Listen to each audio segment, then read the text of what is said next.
Yo, what is up guys, it's me Eva again here, and in today's video we're gonna make a guide for the newer players who came in with Tokyo Ghoul Awakening. That's a new game, kind of a new server for CA players, but they start from the very beginning, so there's a lot of new people who coming in, and you probably one of them watching this video, and you don't know a lot about this game because it definitely operates a little bit different compared to some of the games, as well as some of the stuff might be a little bit confusing in the beginning but will make much more sense later on. So in this video I'm going to try to get, it could be still a little bit too big, but I'll try to get through the most of the important stuff that you need to know about this game. So let's start with the most important basic stuff that you need to know about this game. This has a system of the attributes. So there's gonna be three main attributes and two other attributes that are gonna be specific for some other stuff, and we're gonna talk about that a little bit later. So first three main attributes is gonna be green, red, and blue. So skill, red is for the strafe and blue is for the speed ones. So those three are the main attributes. There's also two other attributes in this game, that is wit and psi, psi being the light one and wit is being the dark one. So those two are the specific type of attributes that you only will see for the characters on the carnival. And there's only one exception for that rule, being Sachi, who is also a dark type character, but he's also a pay to win character that is also only available for those who are pay to win and who spend around $2k. You will be able to only get him after doing that amount of money spending into the game. So if you haven't spent that much, then you will not be able to get him, and everything else in this game, only carnival characters can get the light or the wit type attribute. Other than that, all of the characters are gonna have around one of those three type advantages. So again, green, red, or blue. And this is where the most important stuff comes in. Those are going to be your main stuff. As you can see, for example, here in the arena, you have all of the three arenas as well for strength, speed, and skill.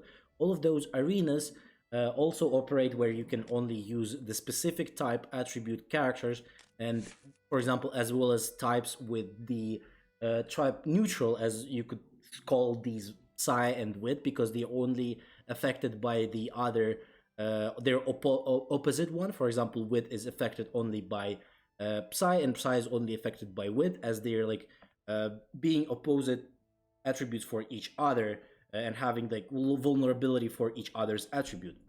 In that sense, for example, speed is a little bit different. Speed is better than red, red is better than green, green is better than blue. So that's something you need to keep in mind when you're gonna be, for the most part, it doesn't really matter when you're doing that into team building, even though like the attribute resistance gives a pretty good advantage. Obviously, for example, if you're going to be fighting Ayato versus Juzo, obviously Ayato has a more advantage because he's red and Juzo is green. But even in that sense, still it doesn't really matter for the most part in the game, because for even if your opponent has the attributes that are bad for your team. For example, I have a lot of blue characters here, and if my opponent has a lot of greens, to be honest, it still doesn't matter. It mostly matters about the characters themselves. How good are they? How good did your team build? All of the builds or stuff. So it doesn't really matter in that sense whether it's the attribute you're using in the game. But it's still important to know that the attributes are still exist in this game. And what does the attribute actually do? So attribute advantage allows you to weaken the enemies. So for example, if my red Toka is going to be fighting versus Juzo, after she attacks, he will put one stack of weak on the Juzo. And as well as you can see in the passive skills here, for example, this is called weak. This is when inflicting weak, grant all allied characters a shield equal to 15%. So this is also about the weak. You will be able to weaken the enemy by applying the by attacking them with the character that has the advantage on the attribute. So in that sense, that's the only actual like difference maker in terms of purely the attributes. There's not much of a difference in as well as like there's not really uh, some type of advantage if you just purely use all of the red ones or all of the blue ones. But also something to note for is some of the supports, for example, have an advantage for the specific attribute. For example, Itori here, she is mostly played in solo strafe team. So for example, if you want to use Itori as your support, then you want to have Itori with the strafe characters because all of her stuff is about strafe characters.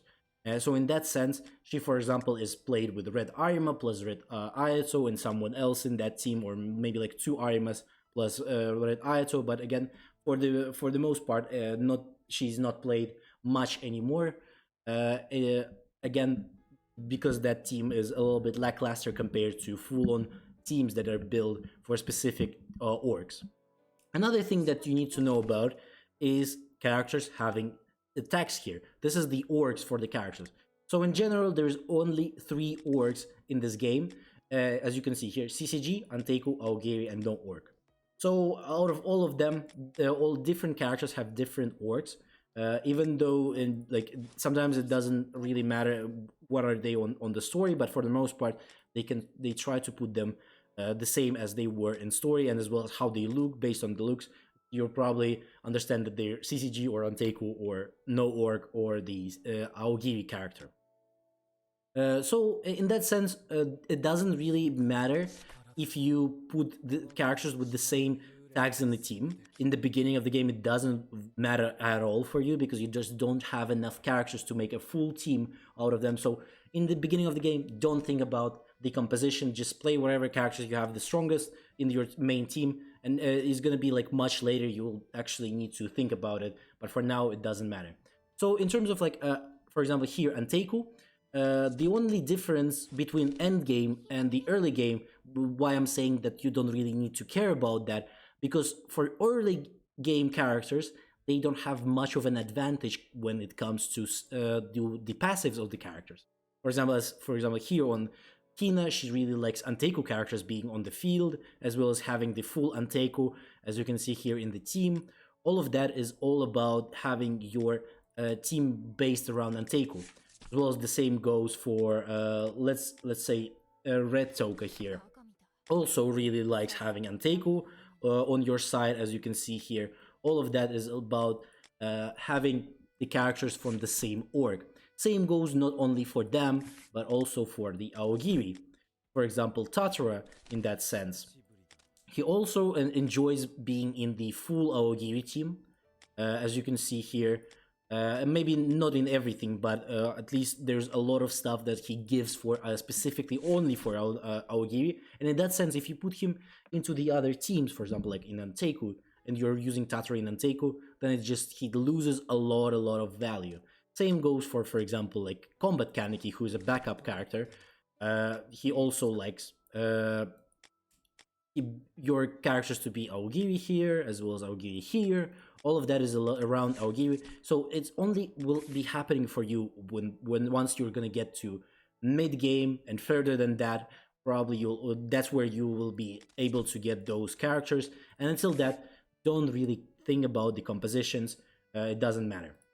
Same goes for CCG. Obviously, all of them have some of the, like, for example, this Arima likes to have this guy in this team because he can proc his passive, this guy can proc his passive, this guy can proc his passive, this guy gives a lot of crits to the whole CCG, that's why they're synergizing a lot, and that's like how the whole CCG gonna operate.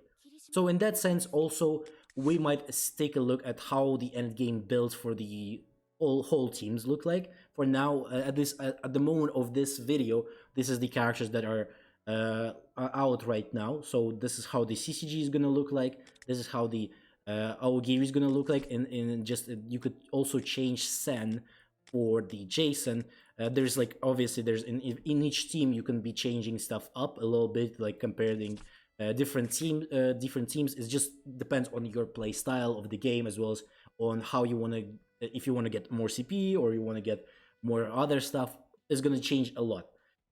And as well as this is how the Anteku is going to look like in the end game as well. The same goes for Anteku. You can exchange, for example, her for Shu or for Owl there. That again is gonna, you'll need to think about that later, not right now. But this is basically the main three teams that are operating. Unfortunately for now, no orc does have characters. For example, like Sen, who is the best support in the game, but the difference is just that they don't have a specific team that uh, plays well. So there is just purely no team for them, and because of that, no org basically doesn't exist in this game. Like there is a characters for that, but they don't play much. Okay, so let's get into the characters. Let's see what do we have for the characters themselves. First of all, what you need to know is that the characters have active skills and passive skills. So for the active skills is something that the character obviously does when he attacks. So all of these is applied when the character attacks. Passive skills is something not necessarily that, for example, character will be doing by just attacking. So it's there's some, for example, stuff that is going to be happening when you need to specific situations. For example, you need a full Aogiri team or full Anteku team for some passive skills to proc, or maybe sometimes it's like when an allied character, Anteku character, have a shield, they are immune to debuffs and have take 10% less damage. For example, like that as well. This is a passive skill. You don't need to attack with Toka. For example, here, this is already going to be applied by itself. Okay, so a lot of different characters have the passive skills. So to understand more fully, there is a lot of guides on for basically for every character, I think, except for maybe Sachi. On my channel, you have every character's review. You can go and see for yourself whatever character you're interested in. There is a review for him, how he works, what the best teams for him, all of that. So next thing is the star ups. What is the star up? Star up is, there's going to be two ways to star up the character. I mean, in the beginning, so there's two phases. There's a phase first when you're going to be getting the stars on the characters. As you can see here, for example, there is stars on the character. All of these stars give you different effects. It's going to be a phase 1. After you reach 6 stars, as like this, you're going to get to D. This is where the phase 2 starts of the second way of getting the star ups. This is when the lettering starts.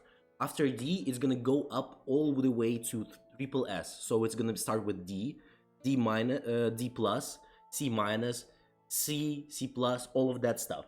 But you, when you're gonna be starting up these letters, there is also a chance that you're gonna be skipping some of the lettering.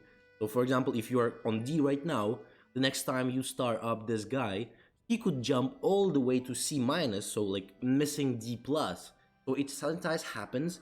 It's basically based on your luck, and usually around 10 refinements or just 10 whatever you're gonna be using, like coins or the refinements together, 10 of them should be quite enough to get the character to triple S. If you're like not really lucky, you get like lucky a few times while you're gonna be doing that, then 10 of those should be enough to get the character to triple S. So with that in mind, we now know that there is 2 phases. So what is the main thing about the star that you need to know? So as you can see here, for example, all of these passive skills are applied when you get the star ups on the character. So when you get the character by himself, he's gonna be a 0-star character. I don't know if I have, for example, like this. She doesn't have any star ups on her. So not on only the 0-star passive is gonna be applied. But as you can see here, unlock at 1 star, at 2, at 3, at 4. So all of those will gonna be opened after you get those star ups. So you get 1 more star, you're gonna get this one, 2nd star, 3rd star, and 4th star. Okay. There's also some stuff that you will get for 5-star and 6-star before you get to D. But the most important stuff that you need to know, you are not getting CP, so this is combat power. For each star up, as you probably have noticed already, you are getting the more CP, right?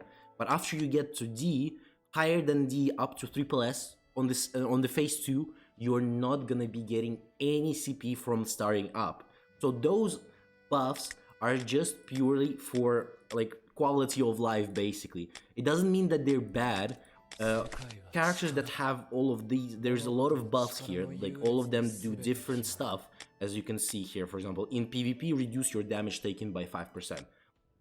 All of those buffs do different stuff, and they apply for different, sometimes even modes, like as I've shown to you, their PvP and PvE content as well. So again, you just need to know that they don't give you CP. So in terms of getting as much CP as possible, we'll get into that a little bit later. But before that, the most important stuff about the passive skills you need to know is first star is always giving you the most impact because this is the passive skills. Second star is just for awakening. For the most part, it's not really important. Third star is very important as well for the most part as well. Because they also give you passive skills. And the 4-star is also not that really important, it's just the quality of life basically update for here. And second one is also something like that. For the most part, they are not very important, but first and third star are very important. Now, on the 5th star is also very important star. So basically, after each one, you're gonna get a good star. So number 1, number 3, number 5. This is where you get the basic stats boost. This is very important for the end game when you're going to be getting more characters. You get the basic stats boost, and this is I think one of the biggest boost in terms of CP you will ever get on the character. This is D is also like just a purely the 6 stars is called the D one because you're gonna get not the 6 star here, but you're gonna get yourself the mark like D or lettering here. This is where it's gonna get started, and because of that, this is just purely also like a life quality change there, but also they get some stats boost, so you will get a good exchange there. But the most important ones are gonna be 1, 3, 5. Okay, but again, it's usually very important to get characters to D as well. So when you're gonna be doing that, you're gonna be trying to get the characters to D and higher. Okay, so we talked about the startups, but how to actually start up the characters. So there's 3 options. In phase 1, there's gonna be 2 options, and then in phase 3, you will see another one there. So first of all is obviously the characters, their coins that you will be getting from the summons on the recruitment. For example, if you go do multi, you get yourself, for example, this half anniversary Arima here. You get him for yourself. This is where you can, if you already had this Arima, you'll be acquiring these coins here. So now you will be able to star up the character. Other than that, you have also potential star up crystals. I'm calling them pinnacles, so I will be calling them pinnacle star ups, but they're basically called potential star ups. You can get those by donating, obviously. There is some other ways, like for example, in the arena shop, in the real-time arena, every month, if you go to Master 5, you will be able to get 1 pinnacle star up from there. There's also some ways to get it from the startup project. For example, like here, I already on the other page, but there was also another page that gives you a startup on this one. There's some modes that give you some of the modes in the end game also will give you startup, like this. For example, this is a strong enemy. For some of the new players, it's gonna get like it's gonna get a little bit later, so you will not be able to get it very soon. As well as you will be able to get those startups from the carnival recruitments. Here you have a little bit better chances for those. As you can see, for example, from the probability here, 0.7%, it's definitely better than percentage on the standard character, but for the most part you're not gonna get a lot of them. But if you're very lucky, you might get 1 or 2 through the whole rotation, so that would be good enough. So now we know how to get the startups, as well as from the login rewards. Don't forget that you get them every few weeks. You're gonna be getting those startups. After that, so you will be able to get the characters with this. You'll be able to get characters to D. After that, this is where the new phase 2 system comes in, and you will be able to use refinements. So not only the coins for the characters, but also the refinements. Refinements is also a way to start up your characters, but it only works for those who are D and higher. So it doesn't, those refinements will not work on characters that are not D yet. So you can't really start up anything less. But because of that, you should save your refinements until you get someone to D. Specifically probably Ayato, who is also one of the first characters in the game and very important character. You should get him to D first, and then use all of your saved up refinements to level him up. Okay? In terms of how to get refinements, there is a way when each character drops, the new character drops, first week of this character being there, you will be able to acquire race for the character. So there's going to be, for example, here in events, there's going to be a race for the character here. You will be able to, so it depends on how much you have investments in the character. So you will need to level him up by getting a lot of CP. You will be able to get the rewards. And the last rewards for those characters, for Juzo, Uta, Ayato, Kaneki, and all of the characters that are gonna come after that for a while, you'll be getting the refinement coins as your final reward. So you should try to get every character at least to like 1 star, and that should be enough for you. After you level them up, you should be able to get yourself the 1 refinement from each race.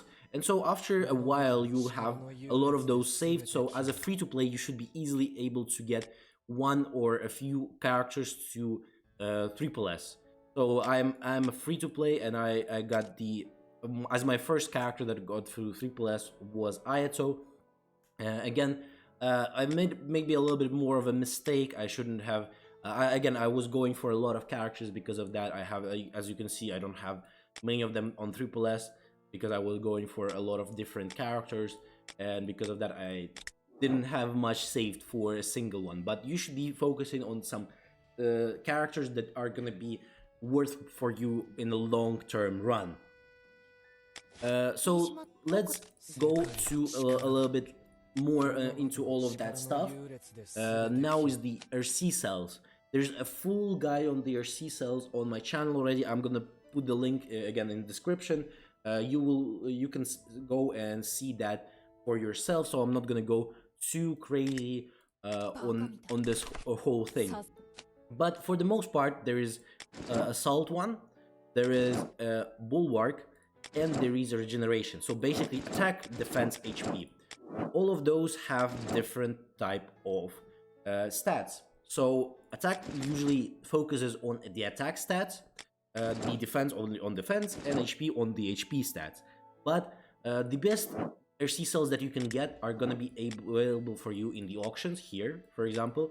Sometimes you will be able to see some of the RC cells in here, as well as if you join the organization and you kill the boss fight, you will be able to open the organization auction as well, where that's where you will be acquiring all of the really good RC cells from there. So stats like this.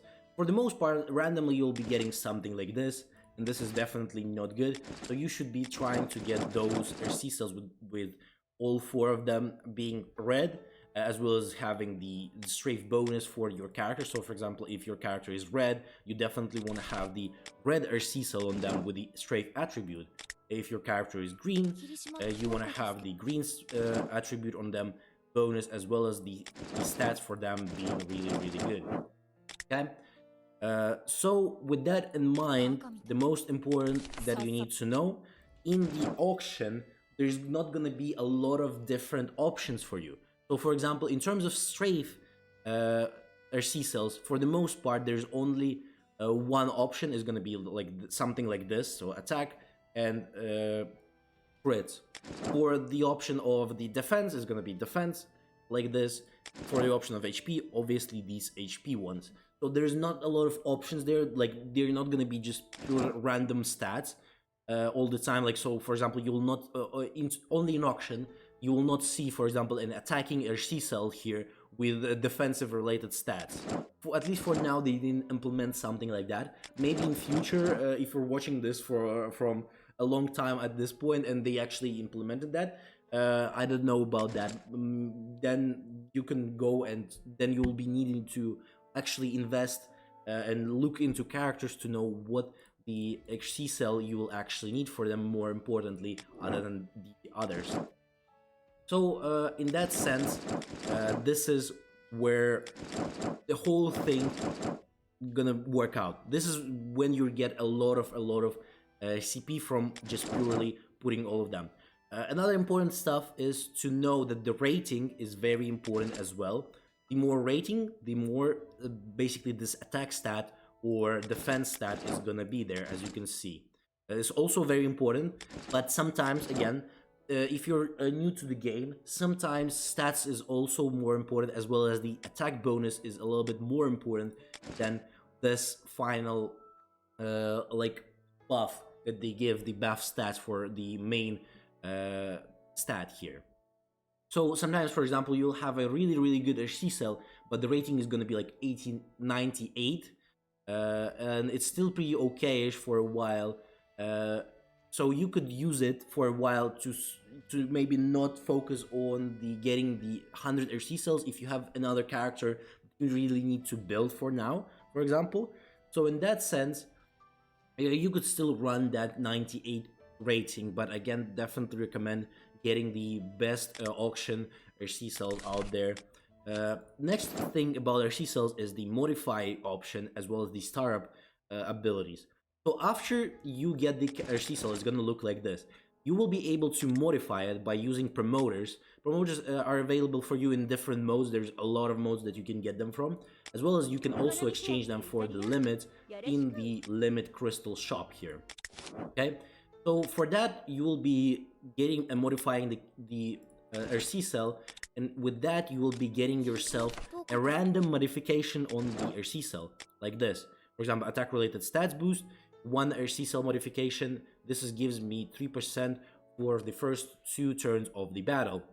So if you and every RC cell can do this, for example, but they have, all of them are gonna be getting, you're gonna get random modifications. For example, this one deal your death will increase 1 random survival's ally skill level to 3. Okay, but if you combine, so for example, on one character, if you have 2 of those RC cells that looks that have the identical modifier, this is where the good stuff starts. 2 cells now, as you can see, with the modified effect, the same modified effect, you will be getting the more basically the more effect from all of these modifications. So if I get the all 3 of them being together, then I could get the third one as well on here. Okay, so next, after you get the modification on this RC cell, you can start it up. For that, you'll need to sell evolutions. You can obviously get them from a lot of options in the PvE game and PvP. But also you can buy them for the crystal limits. It costs 200, but for 400 you're gonna get 1 basically star up available for you, because it usually takes around 15 to 20 on the first star ups that you will need to do. So those star ups will give you some different effects. For example, here this is the bulwark, so this is defense 1. From it you're gonna get effect of reduced damage taken. So if every star up will buff your damage, reduced damage taken. So up until to level 5, it's gonna be 15.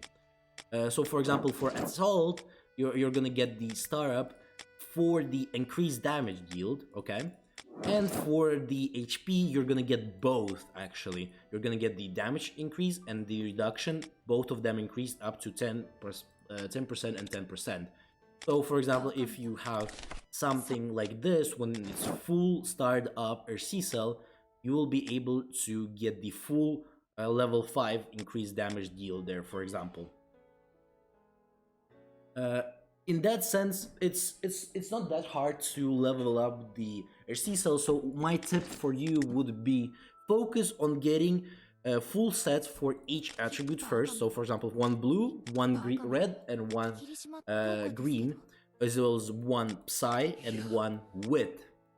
In that sense, I would recommend doing that first, because then you can, for example, take this set of red ones and give it to, for example, Ayato, like I do still by this day, because I don't want to spend too much as a free-to-play.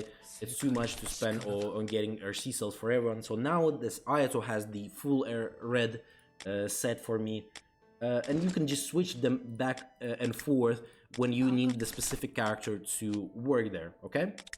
So in that sense, I think it's better to just get for sets for full for each attribute first, and then you can focus on getting more of those sets for different characters. Especially if you are using for some teams, for example, like this, Anteku has 3 blue characters, and because of that, first you'll need to get all these 2, then this, for example, Rabbit, then you start with going for the supports, getting them their RC cells as well with 100 rating. For example, I'm still using this one because there is not a lot of attack RC cells that are good for Hinami, because she's a support, she doesn't need any attack. But we're waiting for that as well. For example, something like this as well. There's, for example, this one is a random one that I got, but it's rating 100. The stats are not the best, but it does what it needs to do, as well as this defense one is not that bad either. So I'm using those on Rangy for now, but I'll switch them later, I guess. But for now, I'm gonna go with those because I don't want to spend too much on him, building him. So with RC cells, we're done. There's bonds. Bonds is just purely you're gonna be buffing your attack, you're gonna be buffing your HP and your defense. There's also ultimate bond. Let me, for example, if I could find someone that I didn't have bond with, activated. For example, let's go for True here. As you can see, it gives you an effect: acquired damage dealt increased by 10% and damage taken reduced by 10%, and this you're gonna need these stuff here that you'll be able to get from the explorations from here. This tickets, this ones. So this blue, the white ones and dark ones, you need to. We'll see which one you'll need. But top-notch bond tablet. So you'll need to sweep this one to get those rewards, and then you will be able to acquire these ultimate bonds. The next thing is potentials. So in terms of potentials, it's also very important. They also give a lot of buffs for you and your characters, as well as for the whole thing for you here. So in that sense, I would recommend for the characters that really like attack, use attacking related potentials. This is pretty simple, right? You use the attack ones. But in terms of potentials, I would recommend Smash and Eliminate. Those are the most important. The levels of the potentials are going from 1 up to 6. So there is a level 6 potentials, but they are also rainbowed. If I remember correctly, I have one here, for example, like this. So those rainbow level 6 ones have all of the stats, not only, for example, like 1 attack or 1 defense or 1 HP. They have all of them, as well as they're gonna be because of their rainbow, they can go in every build. Doesn't matter what type of potentials you'll be using, because potentials have different colors. So yellow, for example, for defense, a green one for HP, and red ones for attack. So in that sense, it doesn't matter for them. They could go in each build. So in terms of for the attacking characters, I would recommend using the full set of Smash. So 4 combination of 4 of those Smash ones with the full attack. This is very important. Eliminate with a full combination of 4 of them, as well, having these attack ones. So the more, if you get, for example, you're getting a level 5 on the Smash one, and you have someone with level 4 here, you will switch it up to level 5 after when you get the better stuff on them. As well as you can also use the potence as a filler for your stuff. I'm just using Undermine here just purely because of the level, just to get a little bit more attack in going there. But for the most part, you can definitely, it's better if you just put the potentials on those characters that, for example, you don't have enough Smash or you don't have enough Eliminate.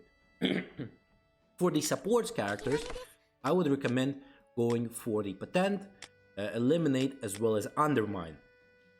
Undermine is probably the best one. You definitely want a full set of Undermine, because again, the effect that it gives when you die, the skill level of 2 characters enemies will be reduced. And why I would recommend putting this all on the supports is because everyone always goes for the supports first. The people usually try to get your supports dead first. For example, if you're using Uta, Sen, Hina, Itori, all of them, give them Undermine. This is more important than everything else. As well as I recommend using Defense on them, just purely because buffing Defense is really good for their survivability, especially if someone like Hinami, who's very extremely survivable compared to some other supports, because she's just purely played in Anteku and they're just tanky by themselves. Because of that, Undermine helps a lot, as well as I'm putting Eliminate here because, again, because of the synergy with the characters that gives shields. It could be for the Aogiri. I don't think it's gonna be that impactful because for Eliminate doesn't really work with them. But for Anteku and CCG, this is gonna be very good for putting on the support, the Eliminate as well. Then here, just purely for some extra stuff, I didn't have the Eliminate at the time, so I've put this one on there, but I'll switch it up later. So those are the builds for attack and the support ones. Again, for the most part, you don't really have a sub DPS in this game. You're gonna be using everyone as an attacker or the support. You can obviously say something like Shinohara here is, for example, your sub DPS, who Tatori is your sub DPS, your Easter Ayato is sub DPS. Definitely can say that, but for the most part, they're still doing a pretty big damage, and sometimes you can even use them as an attacker, and they still will use the same type of potentials as the attacking one. So there is no difference. So there's only attacking potential and the support potential for the most part. So again, there's some other characters that have different builds for them in terms of potentials, but for that you'll probably need to either ask someone in the Discord for the build, what potentials you should be using on this like certain characters or something like that. So with that, potentials are done. Another thing that also maybe not very useful for you in the beginning, but it's gonna get very much more useful in the end, is gonna be your research section here. And down here, there's gonna be a few sections. There is a research here. You can see the effect distribution. This is a little bit more of like a description for some stuff, as well as the process here. This is where you can see how you can exchange some stuff up from how they're made, from maybe level 2 of these promotion stores to level 3 to 4 and 5, all of that, but mostly you will never use this one, to be honest. This is also the crafting section, where you will be, once you get 100 fragments for each character, you will be able to craft the character from here. Potential crafting, this is where you will be able to exchange your potentials into level higher potentials. For example, you have a lot of level 2 ones, you just pick like this, and now you'll get all of those randomly exchanged for the level 3 ones. Then the same goes for level 4, 5, 6, and there's going to be also a potential refresh. This is where you will be able to use your level 6 potentials and try to make something better out of them, maybe a better level 6 one, or maybe even sometimes a rainbow. I think I got like 2 rainbows so far out of this one from like exchanging level 6 ones. So you might get lucky. It depends on your luck mostly. RC salvage, this is where you're going to be salvaging your RC cells to get some gold as well as diamonds, because again, there's a lot of shitty RC cells that you will never use, so might as well just, you're not going to get a lot of diamonds, don't get me wrong, like don't think that if you salvage all of this thing here, you're going to get 1 million diamonds. No, it doesn't go that much, but it's still a pretty okay amount. Once in a while doing that is not going to hurt yourself. Fragment salvage is also very important. This is where you will be salvaging your leftover for weapons for their sphere abilities. So once you will be getting enough of them, you will be able to exchange them for this material, and then use this material on the character's exclusive equipment. This is where you will be able to level up their equipment. For example, if I go for someone like Shu, As you can see in his exclusive weapon, exclusive upgrade, this is where you will be able to level the weapons up to the max level and higher. The max level right now, level cap, is at least for 200, if I'm not wrong. Uh, yeah, it's 200. So this is where you will be using that material. For equipment promotion, this is only based on the ones that you will be getting from the keys here. By using the keys, you'll be getting random spheres. You can also select a sphere for the specific character. That way you have a little bit better chances for getting it. But still, a lot of the time it requires around 100 to 200 keys to actually be able to get the sphere you're looking for. But at some point you will be able to max out a lot of your stuff by just playing. Again, getting them to a certain level. I don't think I have a lot of characters maxed out because again, this is just purely on the randomizer for the most part. So it's kind of hard to still get every character to the max out on them. As well as with each level, it's gonna like require you more and more of this stuff. So you should be it's gonna be a little bit harder, but don't worry, it doesn't like make very big difference. Obviously, whenever you get to a lower side, this is where you're gonna be like your probably last CP is gonna come from. This they still give you like some decent amount of CP. For example, if you go here again for the shoe, and I will do this. For example, I'll do a few levels. They give me a little bit of CP, but if you do like instantly from 0 to 100, there's going to be much more bigger CP there coming in, especially as well as the same goes for the equipment promotions. This is where you're going to get a little bit more CP from each level up, as well as whenever you're going to be getting to the last ones, there's also going to be much more CP coming in from there. Now let's take a look at the exchange here. So first of all, obviously there's a regular one with the full only diamonds, but for free to play, you don't care about this one. You never get into this one. Don't buy anything from here as a free to play. Never recommend it and never do that. It's not worth it. Friendship is where you get everything for doing the friendship points. So for example, if you go to your friends, this is where you can send and claim all of those friendship points. And then with using the friendship points, you will be able to buy some batteries, some coupons. All of that stuff is really good. So definitely recommend you some like once in a while, go into your friendship list, find people who are not playing anymore. For example, like this, 35 days. For the most part, he's not gonna come back. So you remove them from your friendship list, go to the add, and press add on every single person there is in the selection here. Just press on everyone. So you reset, you do that again with everything you will find, and then with every person being there, you'll get more of those friendship points, right? So because of that, you'll definitely need to do that. Next is crystal exchange. So this is where the good stuff for free-to-play happens. This is where I daily recommend getting these batteries for you for sure. Sometimes you will be able to buy those crystals and sweeps. The very important stuff as well as this one, selection fragment. This is where you can get Renji for yourself as well as Itori. So you can try in the beginning of the game, get those every day. Later on it's going to be a little bit different.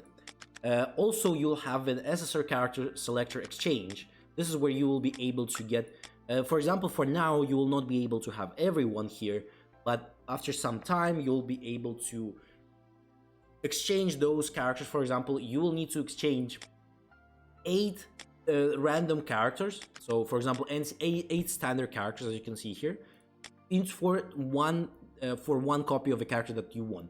For example, if I want Red Toka, I will need to use 8 other random character coins from here for using to get one copy of her. Okay, that's pretty simple. Arena is where you get the characters. I recommend going for Noro first. He's the best character in the early game. Definitely will get you to like mid game for the most part. He's still gonna be useful. Later he's pretty useless again, but all of these characters are pretty useless except for maybe Nico, who is only useful in one mode through the whole game. He's not useful in PvE, PvP, but he's very useful in weekly challenges. Other than that, he's useless. So in that sense, also maybe don't focus too much on him in the early game. In the end, more after like mid game, you will be able to focus on him more because you will need to get him to triple S for the better support in the weekly challenge again. Only for the weekly challenge. Other than that, nothing there. For RTA shop, there is random fragments, character fragments. There's star up every month. The reset is every month. The selection fragments and the universal fragments as well. There's like a few copies of them. So they reset daily. So these random fragments and universal ones reset daily. This one, star up, resets monthly. The potential box here all resets weekly, as you can see here. Also, the ranks reset every week, so you need to stay on Master 5 and not drop down. Otherwise, you will not be able to buy stuff that is available only after reaching Master 5. Okay, because all of these universal fragments as well as Pinnacle Star Up are available after you reach the Master. So after that, there's also organization. There's four characters here. Don't buy them; it's useless. Use all of this stuff to buy these ones whenever you're gonna get the carnival characters, because carnival characters is very hard to level up because you'll need to have those promoter stones for Psy and Wit, and this is where you're gonna be buying them. Limit crystals. This is where you're gonna be, for the most part, gonna buy promoters and sell evolutions. I don't recommend buying anything else. It's not really worth it. Maybe sometimes as a course, for sometimes again, not too much of them. But for the most part, I would recommend going for sell promoters and sell evolution, especially sell evolution because this is much harder to get than sell promoters. Salvage shop is something that you'll not acquire yet, but in the future you will be. This is where just purely all of the cell caskets, the specific cells for specific characters are here. For example, this one is for Red Arima, this one is for the Mogan, this one is for the Noro. There's different cells, not for every character yet, but for like different characters you will be able to get them. Again, this is very, very far away from the beginning characters, but maybe you're gonna get it sooner than later. So to do that, you'll need to recycle, salvage as it's called here, the RC cell, but you need to not do it on the standard RC cell, but on the modified RC cell. So I don't have any RC cell right now that is modified, that is not equipped. Unfortunately, I can't show it, but for example, as you can see here, for example, something like this one, if you will recycle this one, so without any startups on them, I mean, you can also do it with the startup RC cells, but with the modified ones, once they're modified, they can be exchanged for this thing here, for the material that you will be using in your salvage shop. And then after you can get the random casket. Maybe it's not really worth it. I wouldn't recommend doing it because again, you're gonna get random RC cell, and for the most part there's only 3 to 4 of them that are really okay. 2 of them are really good for Red Arima as well as for Centipede one are really good. All one is okay, but again, it's very specific for all if you want to build him, and maybe like Juzo could be okay. But again, it's also very specific because in the end game, no one plays Juzo also. So that's a really like specific for certain cases of the characters. Another important stuff for you in the early game is gonna be orcs. So you will need to get into the orc. That way you will get access to the strongholds. You might not get access to strongholds very early on because I think it starts only after first or second carnival. I don't remember exactly when it starts, but you'll get all the options to get into all of the other stuff. So the organization boss, organization supplies, as well as the weekly challenge. There is a full weekly challenge guide on the channel. Again, check out the description for that.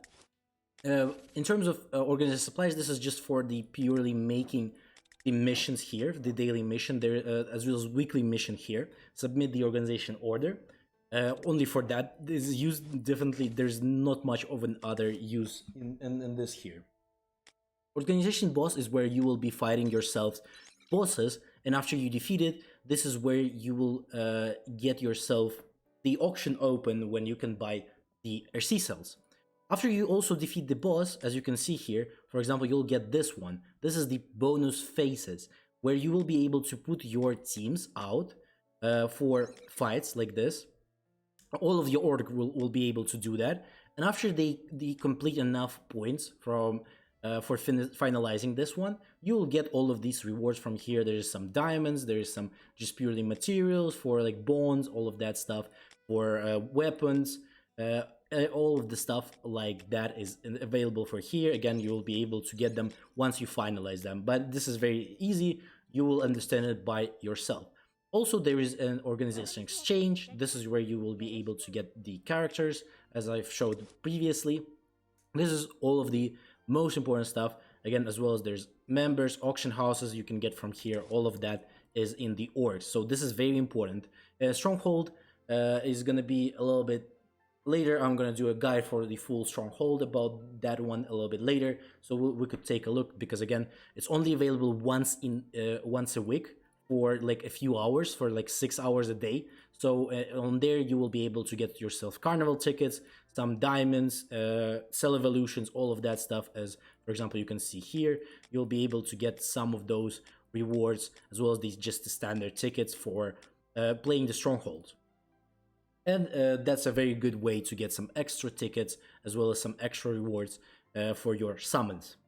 I definitely recommend you try to get as far as possible in the chain campaign. You don't really need to, go crazy on it, like grind it every day without stopping until you finish it.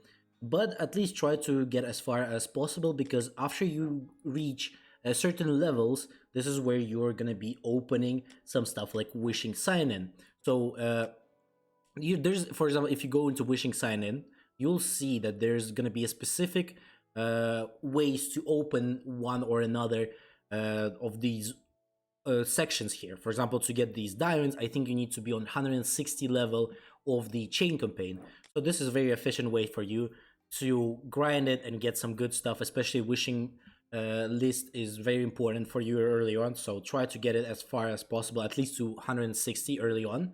That way you will be able to get all of those rewards much quicker, as well as having like extra 100 diamonds every day, sometimes even 200 or 300 diamonds, as well as getting those 500 from wishlist once in a week also is pretty good. As well as by finishing on specific levels like 200, I think 250, there's 300, 450. With finishing all of those, you will be able to get this chest, and this is where you will be able to randomly get fragments every day, or maybe even faster than every day, depending on the timer here on those ones. As well as there's going to be, for now, you might not have all of these characters yet in there, but once after some time, they're going to be adding new and newer characters into them. So you will be able to get a lot more characters, at least those who are going to be like 200 guaranteed characters you will be able to get from here. So that's also a good thing that you will need to try to get as far on to get those rewards from here. In terms of other stuff that is available in the game as well, we have World Boss, we have Chain Campaign. For the newer players, this is mostly your ways to get some stuff. There's going to be assignments, material dungeon, explorations, training, boss fights, endless trial, and force challenges, as well as strong enemies will come in much more later, so we're not going to talk about that. Endless trials, this is just a good way to get for yourself some diamonds, because every 5 level you're going to get 500 diamonds, as well as every EX battle, this is another 1000 diamonds there. So to get all of this stuff, there is going to be 140 of those trials, as well as 1 EX battle after 140. So basically every 5 you have those 500. So this is a pretty good way to finish that. There's also a strafe, as well as skill and speed trials, but this is where you only will be getting these data, so you're not going to be getting much over diamonds from these 3, only from the endless trials. First challenge, this is where you will need to test your might, basically, as you can say, where you will be able to fight with your specific teams. For example, this force challenge is only for Anteku. This force challenge is only for our no or characters. This is for only for Aogiri. This is only for CCG, and so on. This is how it's gonna work like. So you will need to basically end game. Once you in the end game, they want you to have a full build on all of the teams, because some of the EX battles here that were recently added are very hard to finish. As you can see here, you need 1 million CP to be able to start first. Obviously, you don't need to be able to start first to finish it up, but it definitely would be much better if you can start it first. That way you're getting less damage, and because you can debuff enemies as well as you can buff yourselves. In that sense, much easier. So in terms of boss battles, there's 4 bosses. Jason, Ol, then we have the Senti and the Noro, as well as there is available 3 of the formidable challenges. You might not be having all of those yet, but you should be able at least having formidable challenge for Jason. This is like a harder mode for just standard ones. There's gonna be all of the way from easy to abyss, and then there's gonna be the formidable challenge bosses as well. The formidable challenge is much more harder than these ones, so it definitely not like some early game content that you will be able to finish first. Even for example, for Senti on our server, no one even did him yet. So that's something like the even end game content is still not finished here. In that sense, there's also guides in the description for Formidable Jason and Formidable Ol. You can check those out whenever the time comes. Explorations is an easy way to get the nods for the characters. As you can see here, you'll be getting the stuff for the bonds, as well as the red ones for the top-notch bond tablets, the white one and the dark one. So you will be able to sweep them after you finish them for 100% progress. You'll be able to sweep them and use those to farm yourself some bonds and then finish the activation on the characters. In terms of dungeons, this is really where you're going to be sweeping your characters to have the materials for leveling up the characters. Obviously, like gold, XP, the promoters for everything here. Also, everything is there. In terms of training, this is just purely that you need to finish in the early game. This is very easy, not hard. You can probably finish it in 1 week after the game comes out. Most of people at least will do that. There's also going to be a fragment stages here, where you will be able to sweep specific characters. First time you will actually finish them, you'll get 50 fragments for free on each character that you will finish. After that, you will need to sweep on the characters, and you'll be getting from 1 to 3, and you have only three times a day, basically, for each character. So you want to focus on the most important characters first. As well as very important stuff to not forget every day is doing all of the dailies, especially the ones that give you something. For example, event packs here daily give you for Carnival 1 and 1 ticket for the whatever banner is going on right now there. Don't forget to take them. As well as daily deal, there's always going to be the 1 Arima fragment here. That's the best free-to-play version way for you to get Arima fragments is from here, as well as from the RTA Arena as well. Other than that, there's also going to be something like this ones for the pay-to-win players if you want to buy some stuff from here. Also, there's going to be a battle pass. Don't forget to do it. Even though the rewards are not like anything crazy, but still nothing too bad for free-to-play. You should be trying to get as much of those stuff as possible. When we talk about the banners, the information is pretty simple. It's very straightforward how it works. The same goes for the Carnival banners, so if you think there's some differences, not much except for some Carnivals don't add anyone except for the standard characters, as well as for the Carnivals only have the Pinnacle and Star Ups on them compared to the standard banner. So in terms of exclusive banner, we have some rules. Obviously you can see the percentages, all of that stuff, but also you can see the percentages up here. So every 200 guaranteed character will be added to the exclusive probabilities on the exclusive banner. So all of the characters like Tatra, Ito, here you can start with all of them are gonna be here. After on the every next banner of that comes after them. In terms of probabilities, the probability for the SSR character is obviously increased compared to any other character, as well as there's two types of banners. There's going to be a 200 guaranteed and 300 guaranteed. So for example, like this, green Arima is a 300 guaranteed, so on 300 summons, you will be guaranteed to get this Arima. On 200 guarantees, you're going to get the character guaranteed for on 200. There's going to be like the full rotation is going to be 200 compared to this one where the full rotation is 300. So on the 100, you're only going to be getting this probability up for the guaranteed SSR, but that doesn't mean that you're getting guaranteed the specific character that is on this banner that is new. You're going to be just having a little bit more probability on him, but everyone else will still have a good chance to drop. So don't expect having the character all the time on your 100 and 200 guarantees. And again, for 300, you'll have two of those guarantees each 100, and on 200 guaranteed characters, you will be only having one. So that's basically it for the banners. There's also a standard banner. Don't ever summon on it with diamonds. Only use the tickets there that you'll be getting for free, and you're gonna get a lot of them. So don't ever summon on these, and usually only summon on the banners that are here. Again, if you want to know about all of the timelines for the banners, there's a video already as well on the channel. It's in the description below. You can see it for yourself there, so you will not miss any characters, as well as you'll know for sure who's going to be next on your server, or maybe who's going to be coming after each other. And that was the video for you, the guide for the beginners. If you have watched this till the end, thank you a lot for watching this video. Don't forget to like, subscribe, leave a comment, as well as join the Discord, description in below. Check out all of the guides that I previously made in the description as well. And also I stream every day, so you can tune in for the streams. And also you can follow the Discord, because I always post notifications for the stream there as well. Other than that, hopefully you have a great day, and I'll see you on the next one.